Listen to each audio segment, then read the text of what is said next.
No le temas, no le temas, no le temas a la noche. No le temas, no le temas. Bonjour Marie. Bonjour. Nous sommes très heureux de vous accueillir dans cette série d'interviews Flammes qui, comme tu le sais, met en valeur des femmes inspirantes qui sortent un petit peu de l'ordinaire. Marie, on te voit beaucoup sur les plateaux télé, mais aussi à la radio pour parler de ta carrière professionnelle. Alors, si j'essaie de résumer, diplômée d'HEC, fondatrice de la plateforme Treatwell à 22 ans, qui a été un succès assez incroyable. Puis, je crois, Global Chief Officer chez L'Oréal. Et aujourd'hui, à 33 ans, tu succèdes à Alain Chevassus à la direction de Coffee-Bell pour accompagner une nouvelle dynamique d'entreprise dans cette PME, aussi success story dans son environnement. Alors, c'est un parcours qui est extrêmement impressionnant pour une jeune fille. Permets-moi de te nommer de cette manière, de ton âge. Mais c'est surtout une vie, j'ai le sentiment, qui a été faite de grands détours, comme tu m'as dit que tu les aimais. Mais si tu es d'accord, j'aimerais bien qu'on se concentre peut-être un peu au-delà de ta carrière professionnelle, plutôt sur ta vie personnelle, plutôt sur l'aspect un peu plus sensible de ta vie, de ton parcours, car derrière ce CV, moi j'ai découvert quelqu'un, une personne très inspirante, très humble, mais surtout très humaine, et j'ai envie qu'on se concentre un petit peu là-dessus aujourd'hui. Et peut-être pour commencer, est-ce que tu peux nous raconter par qui et comment tu as reçu cette flamme qui te guide au quotidien? Je crois un petit peu que tu as plusieurs mentors. Est-ce que tu peux nous raconter un petit peu tout ça? Ça, j'en ai reçu. J'ai eu la chance de recevoir beaucoup de flammes. C'est vraiment l'énorme chance que j'ai eue. Ça a commencé avec mes parents. Je pense qu'on reçoit tous quand même quelque chose de nos parents. Et j'ai eu la chance d'avoir des parents qui ont été extrêmement dans l'accompagnement et qui m'ont appris beaucoup de choses, et qui m'ont transmis la flamme du travail, la flamme des responsabilités. Et ça a commencé donc très tôt. Et ensuite, tout au long de mon parcours, j'ai eu des gens qui m'ont accompagnée, que ce soit pendant mes études, que ce soit au moment où j'ai créé mon entreprise. À chaque fois, il y avait des gens pour me guider. Et là, j'aurais tendance à dire que la vraie rencontre professionnelle que j'ai pu faire ces dernières années, c'est Alain Chevassus, le fondateur de Coffee-Bell dont tu parlais, qui m'a proposé de lui succéder et qui, au-delà de cette opportunité de dingue qu'il m'offrait, a été un mentor, et toujours un mentor pour moi, qui me guide dans mes décisions, dans mes réflexions, dans ma manière de grandir aussi professionnellement. D'accord. Et je pense qu'on est nombreuses et nombreux à rêver d'avoir un mentor. Et j'ai eu cette énorme chance de trouver ce mentor avec qui il n'y a pas de conflit, il n'y a pas de... On se tire pas la bourre pour savoir qui va réussir. C'est vraiment une relation extrêmement saine de mentorat et d'accompagnement professionnel. Et après, je pense même pas citer tous les gens, toutes les flammes que j'ai reçues. Mais une grande chose que j'aime faire, c'est d'essayer de rencontrer un maximum de personnes. Et en fait, chaque personne que je rencontre chaque jour, c'est une petite flamme en plus. C'est pas nécessairement la grande flamme dont je me souviens 10 ans après. Mais chaque petite flamme, en fait, fait un grand feu à la fin. Et c'est toute cette énergie positive reçue, et c'est toutes ces bonnes idées glanées au fil d'un café, d'un déjeuner, d'un petit déjeuner, qui font que on grandit, on avance, on prend des bonnes décisions, même quand ce sont des personnes qui n'ont rien à voir avec ce qu'on fait. Donc, mes flammes, je les reçois pas uniquement du monde professionnel. Je les reçois de copains qui sont dans des univers totalement différents. Je reçois d'une conversation dans un avion, dans un train avec juste mon voisin qui fait peut-être quelque chose qui n'a rien à voir. Et je la reçois aussi de tous les gens qui m'entourent, entre mon mari. C'est vraiment toutes ces flammes-là qui se rassemblent, qui font un grand feu. Et je crois que tu disais que c'était important de perdre son temps à rencontrer des gens, puisque tout le monde a le sentiment qu'en fait la rencontre parfois c'est quelque chose qui est inutile. Mais toi, c'est quelque chose sur lequel tu t'es beaucoup concentré justement, et c'est dans ton parcours, dans ta carrière. Tout à fait. Alors, perdre son temps, parfois, ça peut être mal interprété comme phrase, mais c'est vraiment ça, c'est prendre le temps de ne pas compter le temps et de rencontrer des gens. Je suis quelqu'un d'hyper speed, je suis quelqu'un d'extrêmement organisé, donc tout est cadré, tout est millimétré. Mon agenda ressemble malheureusement à pas grand-chose. Mais j'essaie toujours de me caler un moment chaque jour, ou quand j'y arrive pas, plusieurs moments dans la semaine, pour essayer de rencontrer des personnes sans qu'il y ait un ordre du jour prédéterminé, pour juste ouvrir mes chakras sur un autre sujet, parler avec un autre entrepreneur dans une autre industrie, des sujets que je rencontre, qui va me dire, tiens, c'est marrant, j'ai eu le même sujet où ça me fait penser, et lui, il me raconte aussi ses sujets. Et ça nous fait c'est une sorte de dialectique qui nous fait tous grandir. Avancer, quoi. Avancer, et j'essaie de garder ces petits moments aussi régulièrement que possible. J'essaie de viser un par jour, évidemment, je les tiens pas, mais j'essaie de regarder au moins 2-3 par semaine. Et quand je le fais pas, je me sens d'un coup beaucoup moins inspirée. Et cette inspiration, c'est ce qui compte pour essayer de développer son business, et d'avoir cette flamme et cette inspiration. Donc c'est vraiment les rencontres qui ont un petit peu guidé ta vie, si je comprends bien. Et je crois que aussi ton mari, Stéphane Houdet, a été une grande inspiration pour toi. Alors si je parle un petit peu de lui, c'est un tennisman paralympique qui a été élu par les Français porte-drapeau des JO de Tokyo 2020. C'est une grande inspiration pour toi. Et peut-être que ça nous permet d'enchaîner sur la deuxième question, qui est un petit peu la flamme qui éclaire, la flamme que tu as envie d'éclairer, de porter à notre connaissance. Est-ce que tu peux nous raconter un petit peu votre rencontre? Est-ce que vous vous apportez mutuellement? Avec plaisir. Donc, quand j'ai rencontré Stéphane, évidemment, je m'attendais pas déjà à le rencontrer ce soir-là. On dit toujours que c'est pas le soir ou le jour où on s'y attend que ça tombe. Et là, c'est évidemment pas le cas. Je vais à une soirée organisée par un copain, Boris de Richebourg, qui organise une soirée de rencontre entre des sportifs olympiques et paralympiques et des chefs d'entreprise pour générer du sponsoring et autres. Moi, le sport, c'est pas particulièrement mon truc. J'y connais rien, ça m'intéresse pas énormément. Et puis, tous ces sportifs prennent la parole, racontent leur parcours. Et j'écoute Stéphane, qui est certainement celui qui me touche le plus, qui est pour sûr celui qui me touche le plus dans son histoire. Ouais. Parce que l'histoire qui lui arrive, c'est celle qui peut nous arriver à tous. Il a 25 ans, il est jeune vétérinaire, il s'installe et il commence sa carrière professionnelle. Et pour fêter ça, il part avec son collaborateur de travail faire un tour d'Europe des capitales à moto. D'accord. Il double une voiture, il se prend la bagnole d'en face. Ah là là. Et à partir de là, malheureusement, Gloops rentre dans un parcours de rééducation, d'énormément d'opérations médicales, puisque la jambe a été littéralement arrachée dans cet accident. D'accord. Et dans ce parcours de résilience, il est passé par plusieurs étapes. Une qui a été de se reconstruire en tant que vétérinaire, parce qu'une fois que vous avez plus de jambes, que votre jambe est bancale, à coucher des vaches, c'est quand même pas évident. C'était sa spécialité à ce moment-là. D'accord. Donc, repartir vers les petits animaux. Et puis ensuite, surtout, de se dire, mais moi, mon image en tant que jeune homme, c'était d'être un sportif, puisqu'il était très sportif. Il avait 25 ans. Et il avait 25 ans. Et il s'est dit, mais je vais me reconstruire par le sport, parce que c'est ça qu'il me faut. Et il s'est mis au golf d'abord, parce que c'était quand même plus soft pour sa jambe abîmée. Et il s'est rendu compte que sa jambe était devenue un point mort, a décidé de se faire amputer. D'accord. Lui-même a pris cette décision-là et s'est dit, je vais me mettre au tennis, qui est vraiment le sport, mon sport de prédilection, mon sport de toujours. Et il s'est lancé dans le tennis et est devenu numéro 1 mondial de tennis en fauteuil. Incroyable. C'est comme ça que il raconte cette histoire et je me dis, tiens, c'est dingue. Je suis passionnée de moto aussi. J'ai toujours adoré faire de la moto. Et on s'est tous dit, le jour où on a un accident, que se passe-t-il? Et moi, je disais toujours à mes copains en rigolant, bon, le jour où ça m'arrive, vous êtes sympa, vous m'abrégez, hein. Je vais pas rester toute ma vie dans un fauteuil roulant. Ouais. Ça me tente pas du tout. Et quand je l'écoute parler, je me dis, mais qu'est-ce que j'étais con, en fait. Il y a vraiment une vie derrière ça. Il y a vraiment il a l'air 10 fois plus heureux que la plupart des gens qu'on rencontre. Et Stéphane a une telle énergie qu'en effet, vous sentez sa flamme.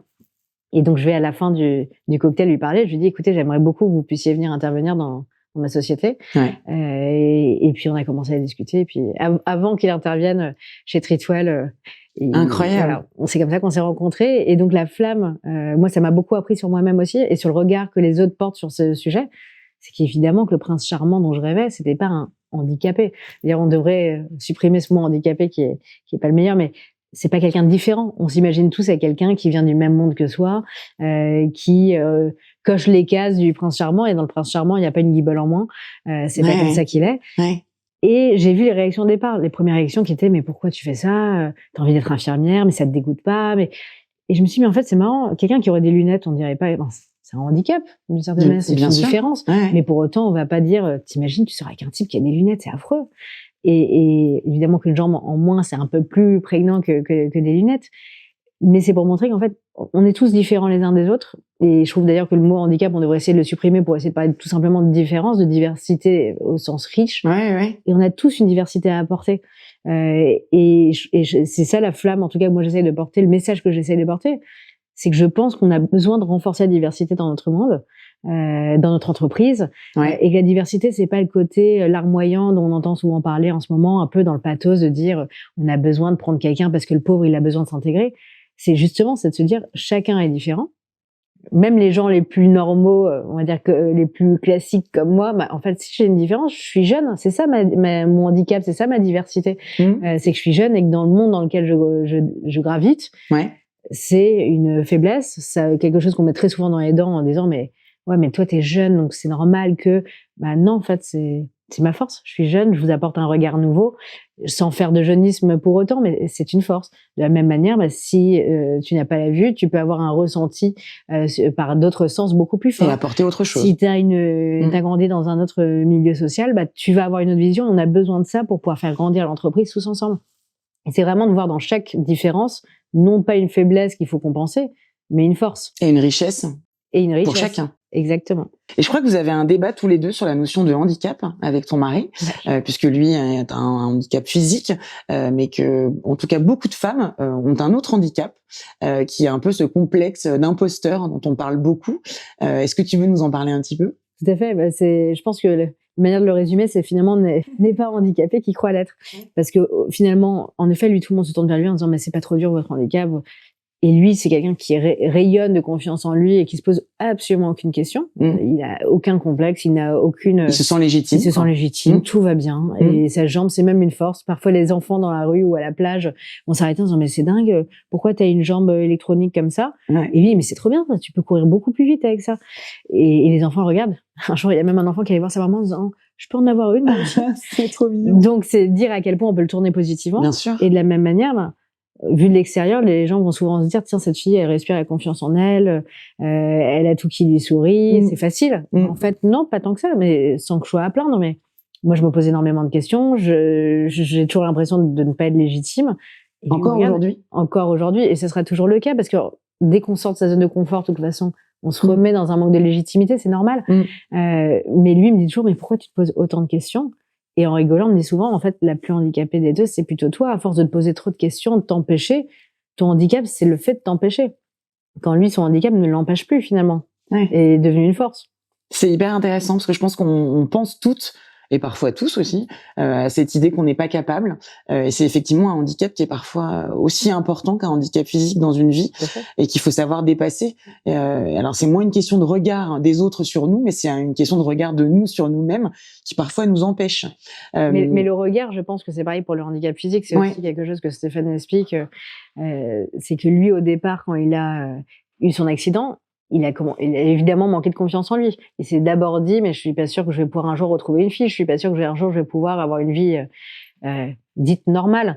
Et puis finalement, en fait, en refaisant du sport, il a repris confiance finalement en lui et en son corps. Et il dit, et j'ai vu le regard des autres changer. Jusqu'à ce qu'il comprenne qu'en fait, c'était pas le regard des autres qui changeait, c'était le sien sur lui-même et donc sur le regard qu'il projetait sur les autres. Je pense que c'est pareil quand on a le syndrome de l'imposteur, quand on manque de confiance. On a l'impression que tout le monde vous regarde et vous arrivez dans une salle de réunion et que là, tout le monde le sait et tout le monde te regarde mal. Sauf qu'en fait, non, c'est toi qui renvoie le mauvais message parce que ça se voit certainement que t'es stressé, et puis qui va lire, décoder tout ce qui se passe autour de toi pour l'interpréter de cette manière-là. Le jour où t'as confiance en toi, t'arrives dans la salle, tu vois que tout le monde sourit, tout le monde, c'est bon, I'm in the place. C'est intéressant parce que je crois que tu m'avais raconté quand on avait échangé la première fois qu'une des façons, entre guillemets, d'aller au-delà de ton complexe de l'imposteur, c'était de te dire la journée de demain sera moins pire que celle d'aujourd'hui. Donc il y a cette notion aussi d'accepter la difficulté et le progrès et d'en faire quelque chose de positif. Je crois que c'était arrivé quand tu étais dans cette grande boîte du CAC 40, en l'occurrence. Est-ce que tu veux nous raconter un peu ça? Ouais, je pense que en fait, il y a toujours une solution. Tout le monde peut arriver à faire absolument ce qu'il veut, j'en suis absolument convaincue. Ça peut être douloureux au passage, mais on peut faire absolument ce qu'on veut, il n'y a pas de limite. Et évidemment qu'au début, ça fait mal. Moi, je suis arrivée chez L'Oréal, j'avais 28 ans, je me retrouve dans un job de comité de direction, de division, avec que des gens qui ont une quinzaine d'années de plus globalement, et en étant absolument pas légitime pour le poste que je prends en plus, parce que je n'ai pas l'expertise sur le sujet, je connais pas l'international, c'est un job international, je connais pas les grands groupes et la politique qu'il faut et savoir se comporter dans une organisation matricielle. Je suis totalement perdue et je suis totalement à côté de mes pompes de solutions. Je pleure tous les soirs. Bon, c'est arrivé 2-3 fois, on va pas se mentir. Et j'arrête et je démissionne en me disant bah c'est trop dur pour moi, la marche est trop haute et la marche était sacrément haute. Où je me dis, bon, la marche est sacrément haute, je sais pas comment je vais me la prendre, mais je vais essayer de me fixer plusieurs petites sous-marches, et puis à terme, je vais y arriver. Et je pense que quand on prend un job, il est normal d'avoir entre 3 et 6 mois de machine à laver. Si vous n'avez pas ces 3 à 6 mois de machine à laver, c'est que vous avez chopé un job peut-être trop proche de ce que vous savez faire, vous n'êtes pas assez sorti de votre zone de confort. Et si vous sortez vraiment de la zone de confort, c'est peut-être plus 6 mois ou voire 9 mois. Et c'est normal et c'est légitime. Donc, à partir de là, je me suis fixé des petites étapes. Je me suis acharnée. Il y a évidemment des jours de craquage où vous vous dites, mais ça sert à quoi? Ça sert à quoi? Et je suis pas bonne. Et de toute façon, tout le monde le sait que je suis pas bonne. Et puis, quand même, malgré tout, vous repartez à la mine le lendemain. Et au bout de 6 mois, les gens vous disent, en fait, ah ouais, c'est dingue, je pensais pas que tu y arriverais. Mais t'as réussi. Et en fait, c'est toutes ces petites étapes et tout le travail que vous mettez en place qui permettent d'y arriver. C'est un peu la stratégie des petits pas. De se dire que finalement, le plus important, c'est d'avancer petit à petit, mais d'avancer. Exactement. Et puis finalement, petit à petit, vous apprenez. Après, est-ce que c'est parce que ça me rassure ou non? Moi, je sais que ma manière de faire, c'est de travailler. Je sais qu'à mon âge et avec le parcours que j'ai eu et toutes les sorties de zone de confort que j'ai pu faire, j'ai toujours pris mes jobs en n'étant pas la bonne personne au bon poste, en n'ayant pas l'expertise. La seule solution, c'est d'être travaillé 3 fois plus que les autres. Et en fait, tout s'apprend. Quand on travaille, on acquiert les compétences, on découvre, on s'enrichit. Et puis, petit à petit, toute cette agrégation fait qu'au bout de 6 mois, vous avez rattrapé votre retard et qu'en fait, vous êtes au bon endroit. Donc, à chaque fois, quand les gens me disent, mais comment t'as fait? Comment t'as surmonté ça? J'ai bossé. Et en fait, le travail, d'une part, je trouve que ça rassure. Vous dites, au moins, j'aurais mis toutes les chances de mon côté. Je me serais donné les moyens. Et puis, petit à petit, en fait, c'est une sorte de couverture qui vous permet de vous protéger des agressions extérieures, de vous dire au moins je connais mon sujet, je le maîtrise pas encore, mais au moins je connais, j'ai tout lu, j'ai tout travaillé. Et puis au bout de 6 mois, vous êtes au niveau où il faut. C'est intéressant cette idée de valeur travail, qui est quand même une valeur en ce moment, au moment même où on se parle, qui est un petit peu remise en question, et que je pense est une valeur qui est partagée par beaucoup et en même temps de moins en moins par les nouvelles générations, cette idée, de l'entreprise, mais aussi de la valeur travail. Alors l'idée, c'est pas de travailler jusqu'à 70 ans, mais qu'est-ce que tu penses un petit peu des débats qu'on a en ce moment sur ce sujet? Alors pour moi, c'est pas une question de valeur travail pour les jeunes générations, c'est pour tous en fait. Le débat sur les retraites, il le montre aujourd'hui. Aujourd'hui, moi, je suis hyper attristée en fait que les gens trouvent pas le sens dans le travail. En fait, le travail crée un lien social. C'est là où on rencontre les gens. C'est là où on s'est fait, j'imagine, des potes. C'est parfois là où on rencontre son mari ou sa femme. Parfois dans des moments super durs où vous travaillez beaucoup, surtout en début de carrière, vous vous retrouvez à créer un vrai groupe de copains parce qu'on est passé par les galères. Tu te souviens quand on bossait là sur tel dossier jusqu'à telle heure, ça crée du lien.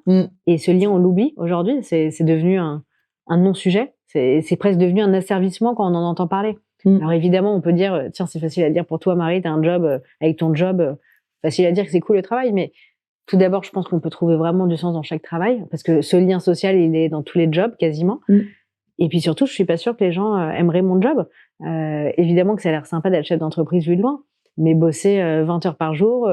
j'ai accouché il y a quelques mois, je me retrouvais à faire des visios de mon lit à l'hôpital. Je suis pas sûre que ça fasse rire beaucoup les gens.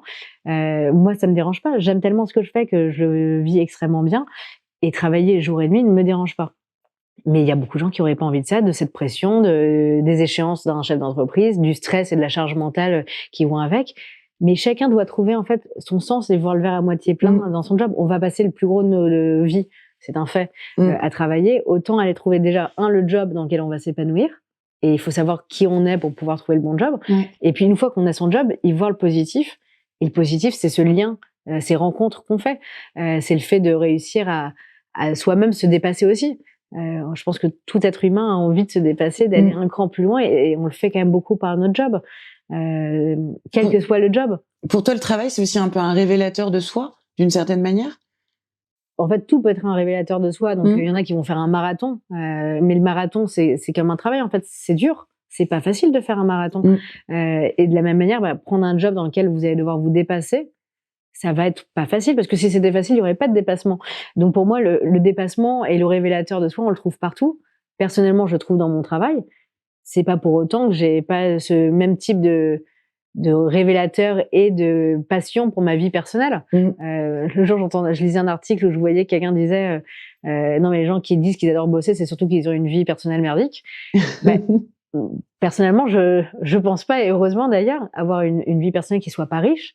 Mais en fait, les deux vont hyper bien ensemble, et je suis extrêmement contente de combiner un travail qui me passionne et qui me prend évidemment beaucoup de temps, et en même temps une vie personnelle très riche, et je trouve mon accomplissement dans les deux. Et les deux se renforcent l'un l'autre. En fait, c'est presque plus que la notion de travail, c'est la notion d'effort.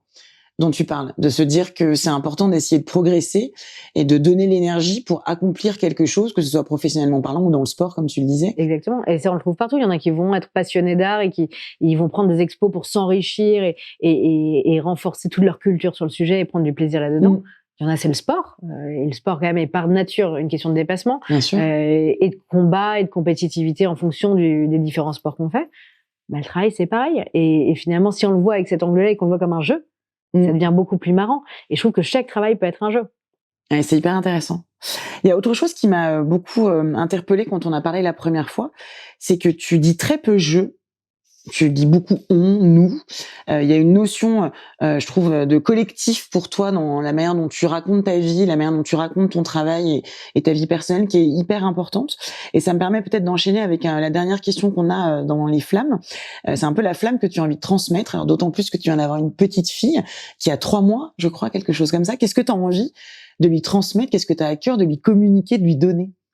C'est une super question. C'est une question qu'on se pose en plus, je trouve, beaucoup quand on devient jeune parent. Oui. Et là, on se rend compte de toutes les choses qu'on a reçues soi-même et de toutes celles qu'on a envie de transmettre. Et évidemment que ça va être beaucoup moins facile, je trouve, une fois qu'on se retrouve parent. Toutes les idées préconçues qu'on peut avoir se transforment et on se dit, en fait, non, je vais essayer de faire au mieux ou au moins pire. Donc, j'ai plein de flammes que j'aimerais lui transmettre. Je pense que l'une, et on en a déjà parlé, c'est justement cette joie du travail, cette passion du travail. Alors peut-être qu'elle me dira, mais maman, de toute façon, en plus, elle a fait tellement de visio avec moi depuis ces 3 derniers mois qu'elle me dira, écoute, maman, c'est bon, j'ai goûté tes visios, t'es sympa, mais moi, ça m'intéresse pas du tout. Mais au fond, avoir la valeur du travail et de l'accomplissement, quelle que soit la vie qu'elle choisira quand elle sera grande, ça lui apportera toujours quelque chose. Donc, j'espère pouvoir lui transmettre cette flamme-là. Et puis, encore une fois, la flamme de la différence, qui est hyper importante. Il faut aller chercher la différence, il faut s'enrichir de l'autre, et de l'autre qui soit pas juste notre sosie, mais quelqu'un et des gens qui soient différents, qui vous apportent des points de vue différents, et c'est ça qui vous fait grandir et qui vous fait devenir qui vous êtes. Donc, pour moi, c'est vraiment les 2 flammes que j'aimerais lui passer. Travail et rencontre de la différence. Et moi, j'en avais identifié une 3e, qui était l'idée de savoir dire et ne pas avoir honte, de dire je ne sais pas, que je trouve extrêmement intéressant parce que je pense qu'on a tous vécu ça dans nos carrières ou dans nos vies, de ne pas oser dire à quelqu'un je comprends pas ce que tu me dis ou j'ai pas compris ce qu'on est en train d'essayer de me communiquer, que je trouve être aussi une notion extrêmement importante d'humilité et encore une fois de rencontre d'une certaine manière. Et qui d'ailleurs résonne beaucoup avec les 2 premières, puisque finalement quand tu as la valeur travail, tu sais que tu ne sais pas tout parce que sinon il n'y a plus besoin de travailler. Donc par définition, c'est que tu es toujours dans l'ouverture de te dire mais il y a encore plein de choses que je dois apprendre et donc par définition je sais pas tout aujourd'hui et il y a personne qui sait tout aujourd'hui, ça c'est une évidence. Et aussi dans la rencontre de l'autre, si on sort de sa zone de confort et qu'on rencontre un autre qui n'a rien à voir, par définition il va nous perturber, il va nous mettre dans une zone d'inconfort et il va nous faire découvrir qu'en fait ce qu'on pensait connaître, la vie telle qu'on pensait l'imaginer, n'est que la nôtre et que celle du voisin est parfois radicalement différente avec des problématiques qui n'ont rien à voir et des parcours de vie extrêmement riches et différents. Donc je pense que dans les 2 cas, en fait, dire qu'on ne sait pas est hyper important et toujours rester dans cette ouverture d'esprit de se dire il y a tout à apprendre. Et je trouve ça, mais qu'est-ce que c'est enthousiasmant de se dire qu'on en est qu'au début de la route. Quel que soit notre âge, quelle que soit notre situation, on a toujours quelque chose à apprendre de l'autre et de la vie. C'est quand même je trouve extrêmement positif plutôt que de dire aujourd'hui je suis un expert, je sais tout et j'ai plus rien à apprendre. Je trouve ça, je suis heureuse en tout cas de me dire que la route est encore longue et qu'il y a encore beaucoup de choses à découvrir. Et c'est ce que tu fais aujourd'hui, notamment en ayant rejoint Cosfibel il y a quelques mois, si je me trompe pas. Ils doivent être assez contents de t'avoir accueilli, notamment par rapport à toutes ces valeurs d'inspiration, de rencontre qui sont extrêmement importante dans l'entreprise. Est-ce que tu veux nous raconter un petit peu ce que fait Cosfibel et nous donner quelques informations? Alors après, je remplace quelqu'un qui a été fantastique, donc c'est toujours, ça fait pas un changement radical pour eux, mais ça fait un changement radical parce qu'encore une fois, il y a une grande diversité. Le fondateur de Cosfibel a créé l'entreprise il y a 20 ans. Alors je l'assure, on en parlait tout à l'heure. Il a 78 ans. Lui succède une jeune femme de 33 ans. Donc déjà, lui aussi, quelle modernité pour un homme de cet âge-là d'être allé chercher une sorte d'énergumène étrange qui a 33 ans, qui est une femme dans une industrie plutôt masculine. Et en plus qu'il a rencontré dans un avion. Parce que finalement, on parle de perdre son temps et rencontrer des gens. Moi, c'était mon voisin dans l'avion et on a sympathisé dans l'avion. Et c'est 3 ans après que je me retrouve à prendre les rênes de sa société. Sans qu'il y ait eu aucun ordre du jour professionnel entre l'un et l'autre. Donc comme quoi, le pouvoir de la rencontre, faut toujours parler avec son voisin dans l'avion, on ne sait pas ce qui peut se passer. et donc Cosfibel, c'est vraiment la PME française dans toute sa magie. On dirait même ETI, entreprise de taille intermédiaire aujourd'hui. D'accord. Qui existe depuis 20 ans, qui associe les métiers du luxe à la française, et qui fait, excuse-moi, j'ai pas encore dit ce qu'on faisait, mais nous, ce qu'on fait, c'est qu'on aide nos clients à développer des expériences pour leurs propres clients, pour les consommateurs, qui soient merveilleuses, réenchantées, en point de vente. Donc, ça passe par le premier métier qui est le packaging, le deuxième qui est ce qu'on appelle le cadeau, quand tu achètes un soin, une crème de beauté, que tu puisses avoir une trousse par exemple ou un sac qui va avec. Quand tu achètes un bon spiritueux, d'avoir le bac à glace, ou quand tu achètes une boîte de macarons, que tu puisses avoir un tablier parce que la marque a sorti son tablier. Donc tous ces produits-là qui vont comme cadeau avec l'achat. Et puis le troisième point, c'est le merchandising, donc tout ce qui va mettre en valeur le produit dans le point de vente, jusqu'à l'acte d'achat, jusqu'au sac qu'on te donne à la sortie ou au papier de soie qui va venir envelopper ton produit. Donc ce sont 3 métiers. On sert avant tout le marché de la cosmétique, c'est notre premier métier. Et des spiritueux, j'imagine. Deuxième métier spiritueux et troisième métier l'épicerie fine, l'alimentaire. C'est intéressant parce qu'en fait, c'est encore une histoire de rencontre entre les marques et leurs clients. De rencontre entre les clients, les marques, entre nous et les marques également, parce qu'on a besoin de comprendre leur ADN. C'est vraiment un métier qui est peu connu, qui est peu valorisé à mon avis. Personne ne rêve d'aller bosser dans le packaging dans ma génération. Mais en fait, c'est un métier qui sert l'industrie du luxe, qui est extrêmement créatif, où il y a énormément de problématiques logistiques, organisationnelles, opérationnelles, qui sont passionnantes dans la période qu'on vit actuellement. Des rencontres commerciales, des rencontres avec les équipes. Tout le monde travaille en équipe projet. On a besoin d'avoir un commercial qui travaille avec un développeur de produits, avec les usines. Donc, c'est vraiment toujours le fruit de la rencontre, et cette créativité, elle est fantastique dans cette entreprise. Et pour conclure, peut-être, c'est quoi la valeur que tu as envie de transmettre dans cette entreprise ou dans cette nouvelle dynamique? Est-ce que c'est, encore une fois, cette idée de rencontre? Est-ce que c'est cette idée de progrès? Qu'est-ce que tu vas insuffler de toi? Alors, ça fait déjà quasiment 2 ans que j'y suis. D'accord.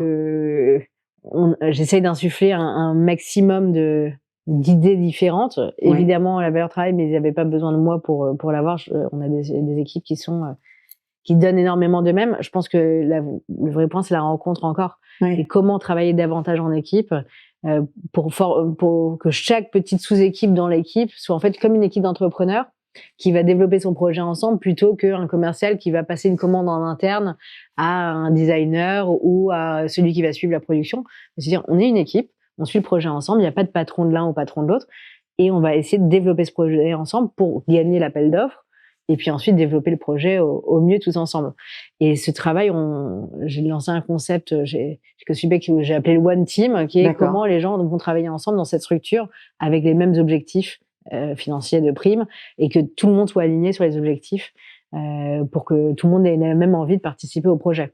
Donc, il y a encore une fois cette idée du collectif qui est extrêmement importante pour toi. Et pour toutes les équipes, je pense que c'est quelque chose que tout le monde voulait, mais parfois il manque juste le tout petit dernier millimètre. Et chez Cosfibel, c'est une entreprise qui allait extrêmement bien. Moi, je suis arrivée pour essayer de la moderniser, de redynamiser un peu cette filière qui est encore une fois pas la filière la plus à la mode aujourd'hui, et de transformer. C'est pour ça qu'Alain m'avait recruté. C'était pas pour mon expertise du secteur. Je n'avais jamais entendu parler de packaging avant d'arriver ici. Mais c'était pour ce nouvel œil, cette volonté de transformer, de moderniser, et puis de faire en sorte, en effet, que ce collectif se mette en mouvement pour créer encore plus de valeur et pour booster encore plus la créativité de nos équipes. Et les résultats sont là. C'est dingue de voir qu'une entreprise comme celle-ci, qui est saine, continue à avoir des rythmes de croissance fantastiques. On a fait 25% de croissance l'année dernière. On a dépassé les 100 millions de chiffre d'affaires.